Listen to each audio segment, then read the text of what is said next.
Hi there, my name is Joy, and today I would like to explore toxic people and even toxic relationships. Like, what does that even mean?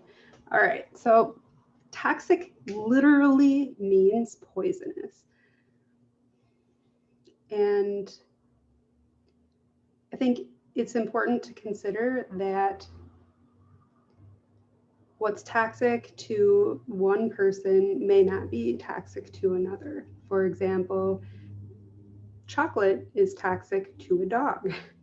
It's not toxic to me. I actually really like dark chocolate. I consider it a health food, in fact, as long as there's no dairy in it, because it has some stuff in it that's really good for you. So, the other point is that anything is toxic if you get too much of it. Is it possible for me to eat enough chocolate that it would be toxic for me? Yes, absolutely. So, it comes down to how much of it you're getting and how you are responding to it, how it interacts with your own being on some level. So it's become very popular in society, and the reason I'm making this video is because lately it's become very popular in my astrology group, which is called How to Read Natal Charts, and that is on Facebook. So it's become popular lately in this Facebook group for people to say, like, why is this person toxic? You know, what's toxic about this relationship, or like just lots of questions about toxicity. And what I would like to do is, first of all, like I said, explore what it even means to be toxic. And secondly, discuss where you can see toxicity in a chart. So we kind of already touched a little bit on what it even means to be toxic. Like what is that even? Right, it's poisonous. All right. So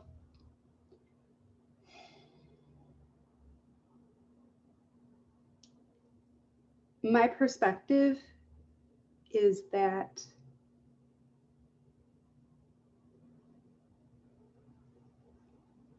we're all toxic, really. At different times in our lives, we have been bad for somebody in some way.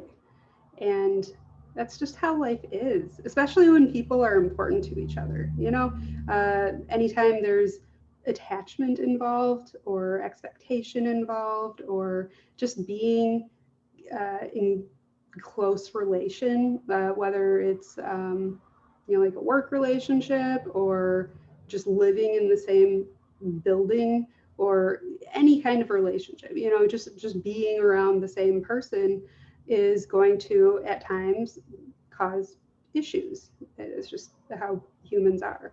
So what does that mean in terms of toxicity? We all get to be the villain in somebody's story at some point, and we all have our own traits that can be toxic to other people at times.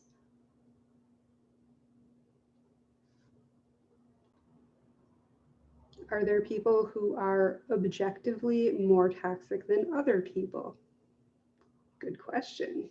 So, from my perspective, no.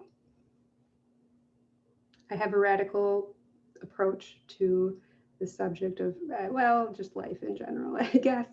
I personally believe that there's no such thing as going off course in life, that wherever you go, whatever you do, that's what you needed to do. And if you end up, getting hurt along the way, hurting people along the way, well, like I said, we can expect that as a general experience in life because we're human. But aside from that, it's just where you were at that point on your journey through life. And some of it is a lot more painful than other parts of life. I absolutely will not deny that.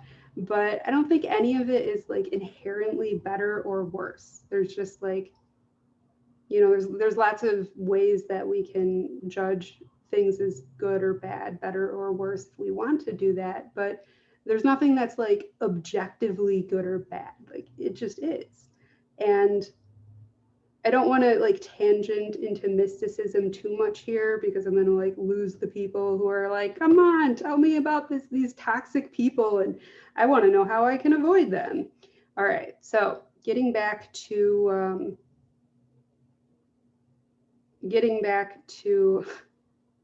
oh, I distracted myself. All right. So I'm just going to keep talking here and not try to remember what I was saying before I did that.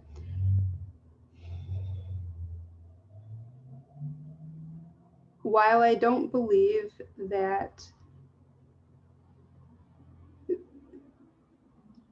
there are like objectively good or objectively bad people or behaviors, like I said, some of them are more painful than others. And there are some people who do, like relative to other people, cause more pain in the lives of other people than the average person, right? So there are people who are, I mean, this is what we mean when we call people toxic, right? We mean that they hurt people, that they're harmful in some way, that being around them causes some kind of distress, some kind of damage.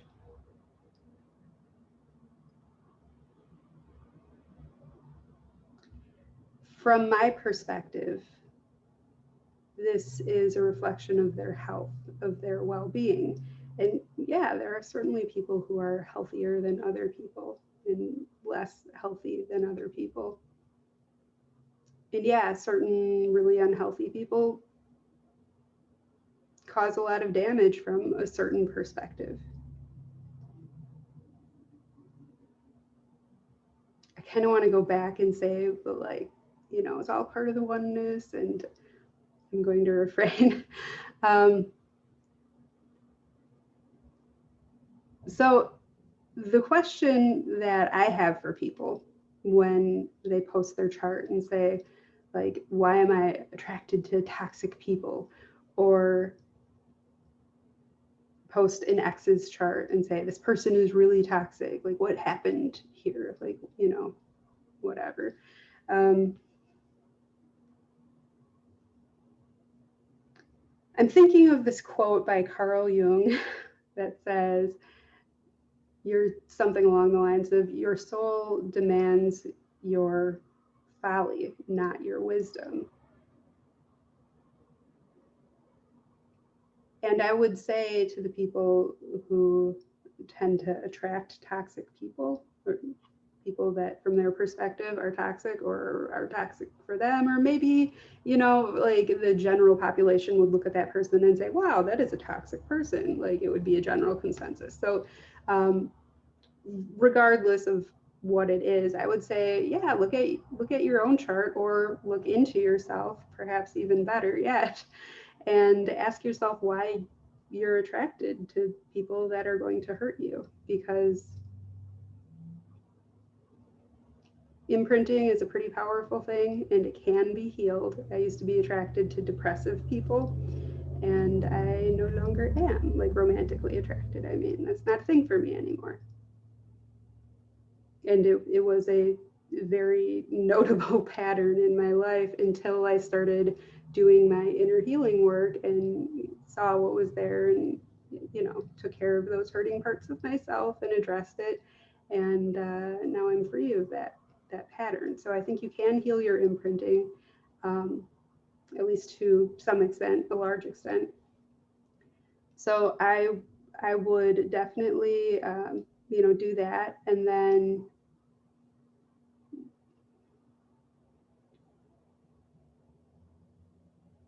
just be aware that the people that are attractive to us, that we get into relationships with, or friendships, you know, we don't always have a choice. Like, you know, maybe we get a job and we don't know that our coworker is just a nightmare. And these things happen. maybe we move into an apartment building, we don't know that the neighbor is just like a super unhealthy person and, is going to cause issues. Like, we can't always know those things. However, we do choose a lot of the people that are going to be in our lives. And when people talk about toxic people, it's usually people they picked. So when it comes to, looking for why you were attracted to that person, the answer is going to lie in what you need to heal in yourself. Which parts of yourself need your love? Which parts of yourself are trying to accomplish something by having these people in your life? What wounds from early childhood, from your caregiver relationships, still exist and need to be healed so that you can be attracted to people who are actually really good for you? It's a thing, it can happen. I've been there. Like, having gone from being attracted to people who would hurt me a lot and like not be good for me to, being attracted to people who are good for me. So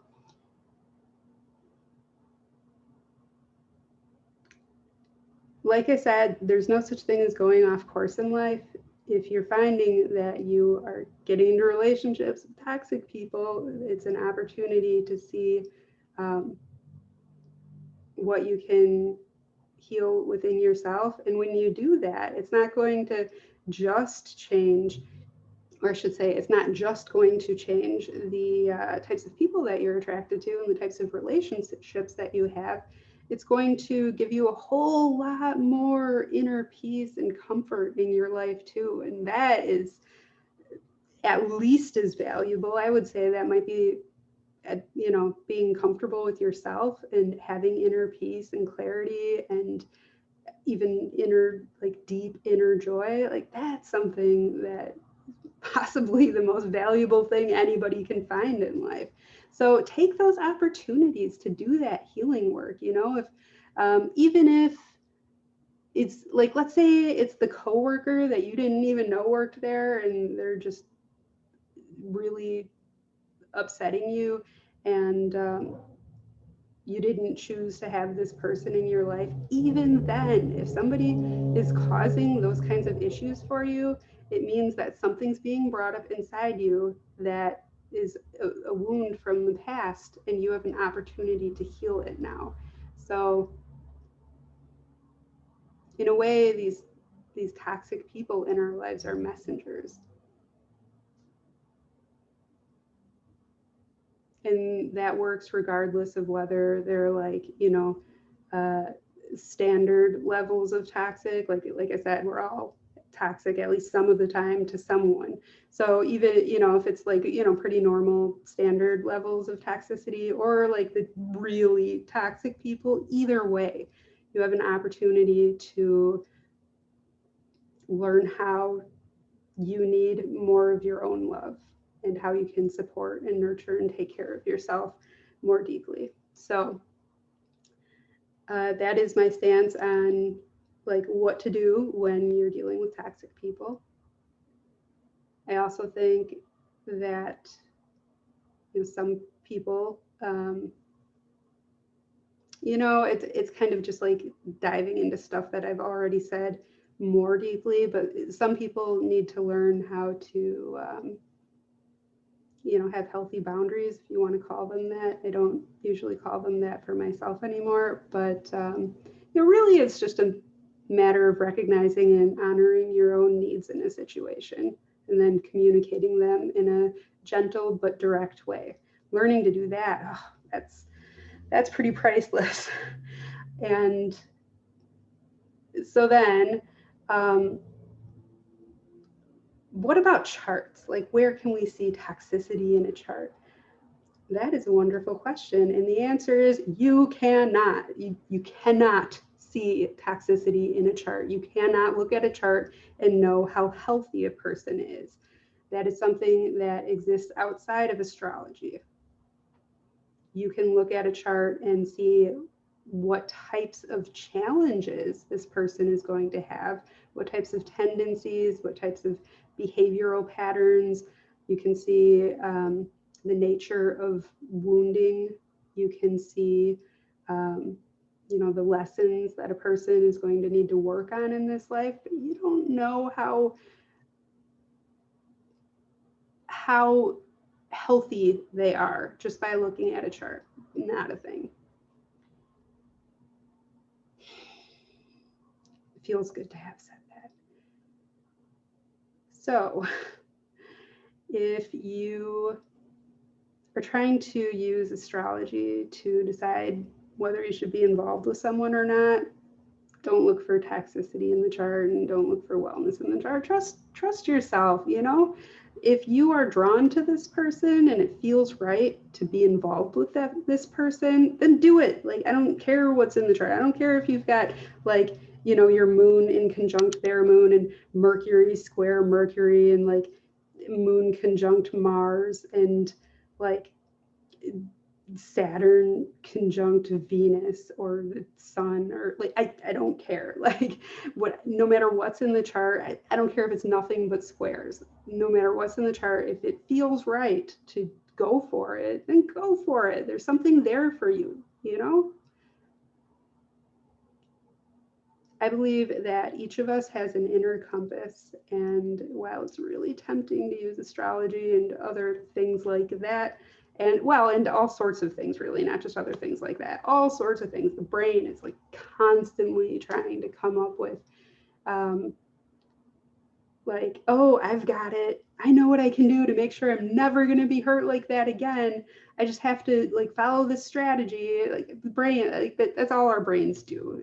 Sometimes it seems like, I mean, yeah, they like regulate our breathing and okay, so they do a lot more than that. But like one of the main things that they do is just try to find ways to avoid pain. It's a human thing. And I'm not saying that they shouldn't. What I'm saying is that if you make your decisions from a place of clarity and go by what feels right deep down, no matter what the chart says, no matter what seems rational, no matter what people are telling you, if you always just trust your inner compass, and if you have a deep sense of peace with doing something, it means that your inner compass is telling you that that's for you. So I would say that, like, even if you, like, all right, so I know that most people rarely, if ever, get to that point where they're, at least so far, like, I really feel like humanity is, like, moving in a direction where people are becoming a lot more authentic, or I should say a larger percentage of the population is becoming more authentic and learning to trust themselves. I know, though, that there are a lot of people that aren't there right now. And if that's the case, maybe you do need to, like, try to, like, be rational and, think it through and decide like that what you're going to do. And it's really tempting to tangent about the neuroscience right now. Reeling it back in. Come on, Joy, reel it back in. Okay, so bottom line, even if you can't like get that like, deep clarity and peace about what you should do, if it feels right on whatever level that you do have access to, then there's probably something there for you. So yeah, I don't know. I believe that humans always do their best. Even the like really, really toxic ones, the ones that are just constantly hurting people, like have no self-awareness, no ability to be honest with themselves, no empathy for others. Even people like that really, truly are doing their best, and that's their best. And, some people can grow a lot in a lifetime. They're like, there are people, and I think, okay, I think maybe you can see a capacity for potential growth in a chart. Like there are indicators of that. Squares, mystic rectangles, even kites are pretty good for growth. People with strong or like important Scorpio or eighth house placements have a capacity for transformation that might be more than what, people without those placements might have. And, Pluto can certainly, like aspects to Pluto can certainly be relevant as well. So I'm not saying that you can't see a person's capacity for growth in their chart. You don't know where they started though. Like you could call it soul age, I guess. Like some people are just born more spiritually advanced or more spiritually mature than other people are. That is not in a chart. You're not going to see that in a chart.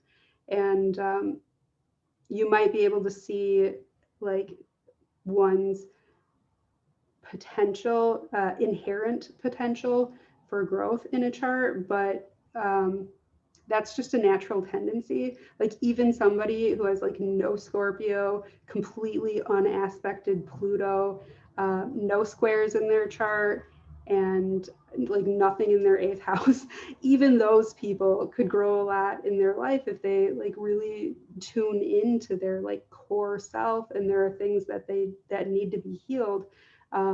If they do that, then even they have the capacity for a significant amount of growth. So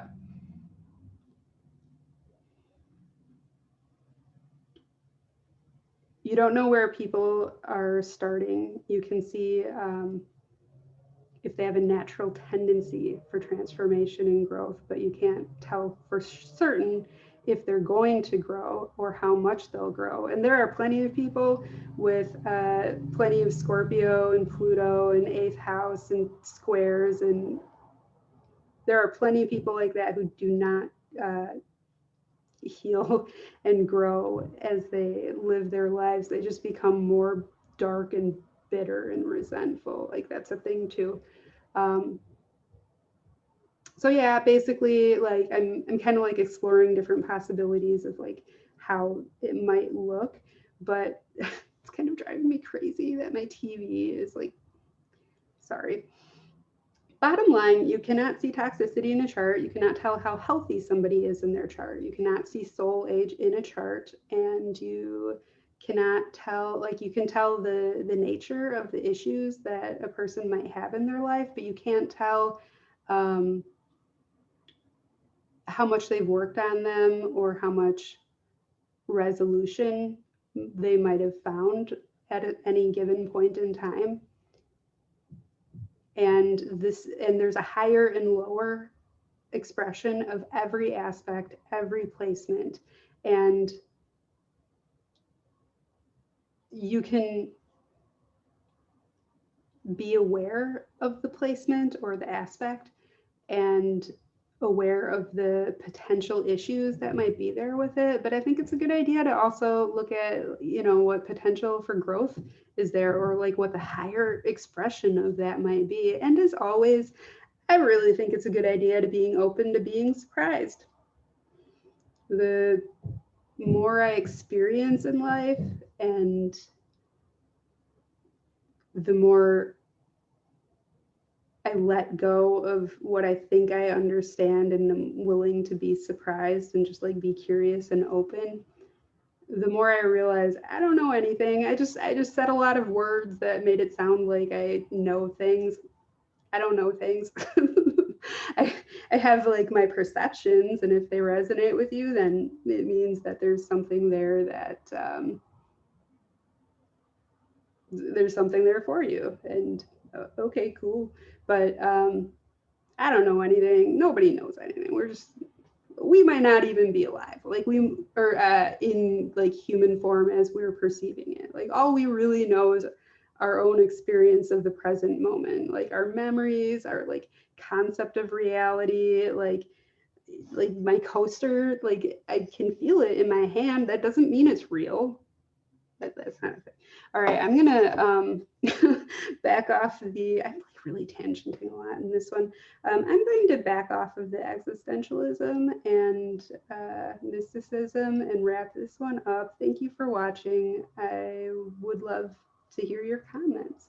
Ooh, there's a part of me that's like, now someone's going to be like, this placement's a toxic placement and you're wrong. And yeah, it's kind of interesting.